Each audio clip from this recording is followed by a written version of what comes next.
The forest grew unnaturally quiet whenever they tried to leave. They noticed it the first time without understanding what it meant. The path sloped gently downhill, needles soft underfoot, sunlight filtering through branches in a way that felt rehearsed rather than natural. Birds called from somewhere above them, short, bright sounds that made the woods feel alive. Normal, reassuring. They had been walking for hours, long enough that their water bottles were half empty and the conversation had thinned to the occasional comment about roots or footing. Then Mara checked her compass. "We're off," she said, slowing. "We should have crossed the creek by now." Jonah stopped beside her. "Maybe it dried up." "Not like this," she said, turning the compass in her palm. The needle wobbled, then settled, pointing back the way they'd come. They shared a look, then shrugged it off. Small mistakes happen. Trails blur. The forest had a way of rearranging itself if you weren't paying attention. They turned around. That was when the sound vanished. Not faded, stopped. As if someone had reached up and closed a door on the world. No birds. No wind. No insects humming in the undergrowth. Even their footsteps sounded wrong. Too loud. Too solitary. Each crunch of needle and twig echoing into nothing. Mara froze. Jonah took one more step before realizing she wasn't behind him. "Do you hear that?" she whispered. "Hear what?" "Exactly." They stood there, breath held, listening. The forest did not respond. The silence pressed in from all sides, thick and deliberate. And for the first time since entering the woods, Jonah felt watched. Not by eyes, but by attention, as though something vast had paused to consider them. When they turned back toward the interior of the forest, the birdsong returned instantly. A jay screeched. Leaves rustled. The world exhaled. They laughed, too loudly, and blamed it on nerves. The second time, they couldn't ignore it. They reached a clearing just before dusk. The trees pulled back in a rough circle, their trunks leaning inward as if listening to one another. In the center sat a low stone marker, half sunk into the ground, lichen crusted thick across its surface. No writing, no markings, just a suggestion of purpose long since forgotten. Jonah circled it while Mara took photos, the camera clicking sharply in the evening air. "Let's head out," he said. "We'll miss the light." They turned toward the direction they knew the trail should be. Silence fell again, heavier this time. Even their breathing sounded muted, swallowed before it could travel far. The air felt thicker, harder to pull into their lungs. Mara's camera screen flickered and went black. Jonah's phone did the same, dying with a soft, final vibration. "Okay," Mara said, forcing steadiness into her voice. "That's weird." Jonah stepped forward. The ground beneath his boot felt subtly resistant, like walking into a strong wind that pushed only against his legs. He tried again, harder. The resistance remained. Behind them, deeper in the forest, something moved. Not a shape, not a sound, just the sense of motion, of displacement. Trees subtly shifting their weight, shadows aligning. When they turned back toward the clearing, the resistance vanished. Their steps fell easily again. Sound returned in cautious fragments. A single insect chirp, the far-off crack of wood cooling in the evening air. They didn't discuss it. They made camp instead. Night in the forest usually came with noise. Frogs, owls, the restless scuttle of small lives in the dark. This night was different. Sound came and went in pulses like something breathing. Whenever Jonah lay awake and faced the edge of the trees, the silence deepened. When he rolled toward the fire, it loosened, just enough to make him doubt himself. Mara slept poorly.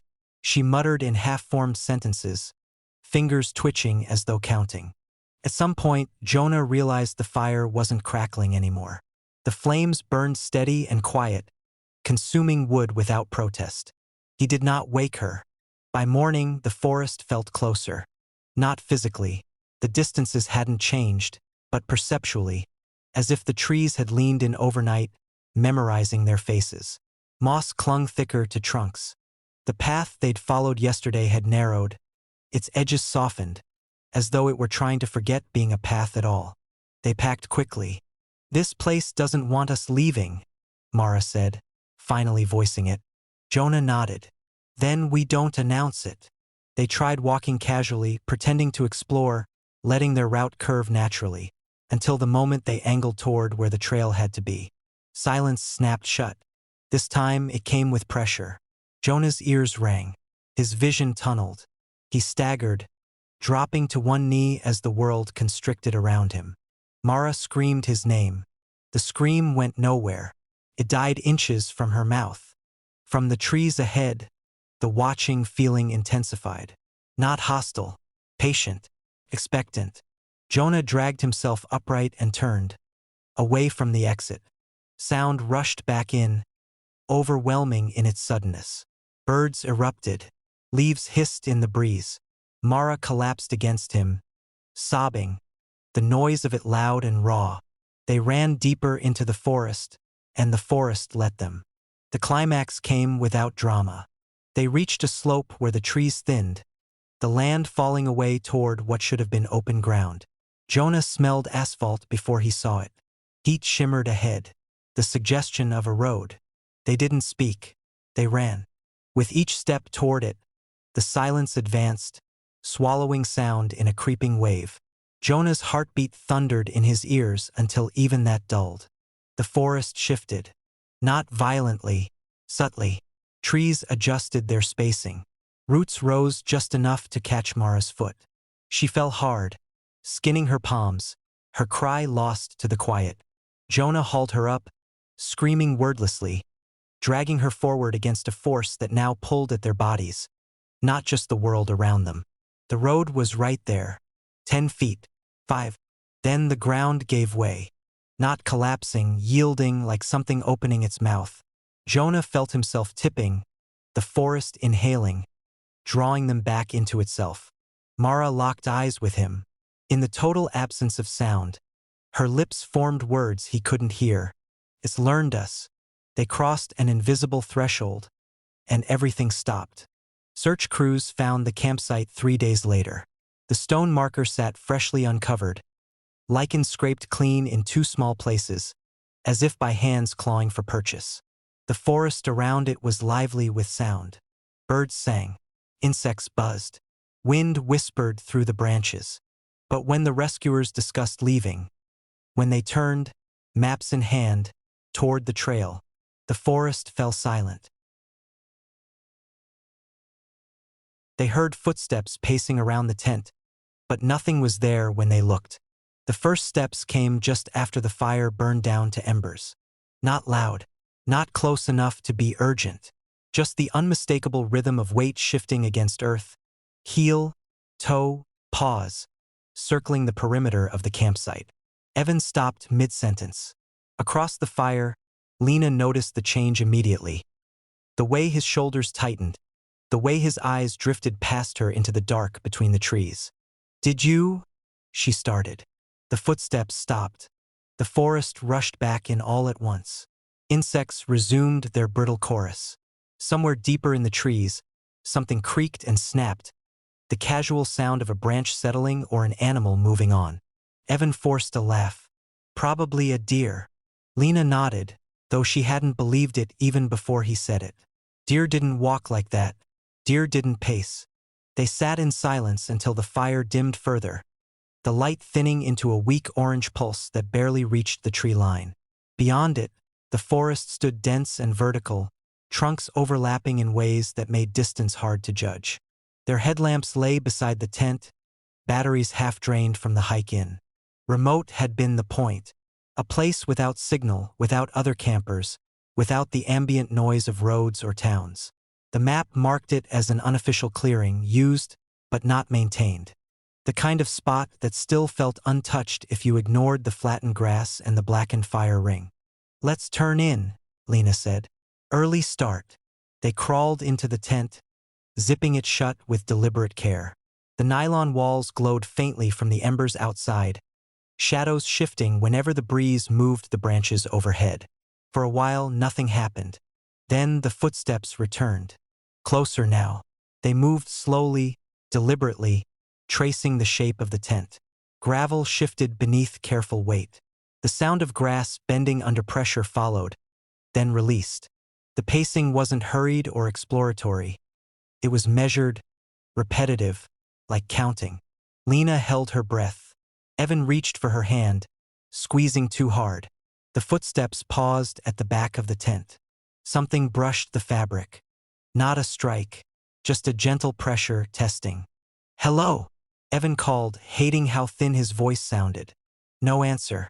The footsteps resumed, completing another circuit. Lena's thoughts spiraled. Bear.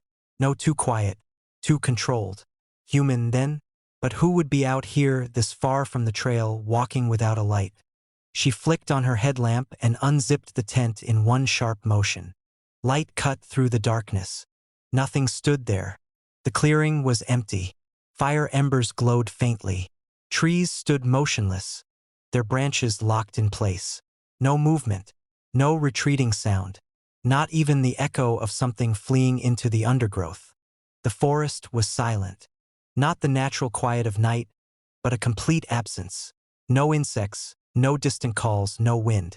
The beam of her headlamp seemed to die faster than it should, swallowed by darkness just beyond the fire ring.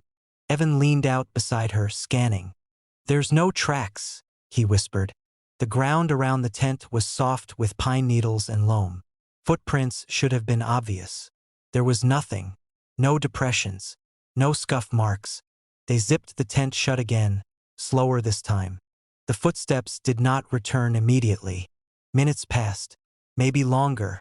Time stretched thin inside the tent, measured only by breathing and the faint tick of cooling embers outside. Just as Lena began to think it had stopped, the pacing resumed. Faster. The steps no longer followed a smooth circle. They changed direction abruptly, cutting close to the tent, retreating, then returning. Sometimes two steps sounded almost at once, overlapping in a way that suggested hesitation or curiosity. The nylon wall bowed inward again. This time, fingers pressed against it. They were not human fingers. Too many joints. Too long. The impressions slid along the fabric as if the thing outside were learning the shape of hands by imitation rather than experience. Lena whimpered, clamping a hand over her mouth. The pressure vanished. The forest exhaled. Insects returned, louder than before, as if compensating for the silence. Neither of them slept. Sometime near dawn, exhaustion dragged Lena into a shallow, fractured dream. She woke to the sound of Evan whispering her name. "Listen." The footsteps were back, slower now, heavier. Each step came with a faint creak, like weight placed on something hollow. They stopped directly in front of the tent. A shape blocked the faint gray light of early morning. It didn't touch the fabric. It didn't move. It simply stood there, close enough that Lena could see the shadow of it breathing. Evan's fingers trembled against hers. The zipper at the tent door twitched. Once, then again.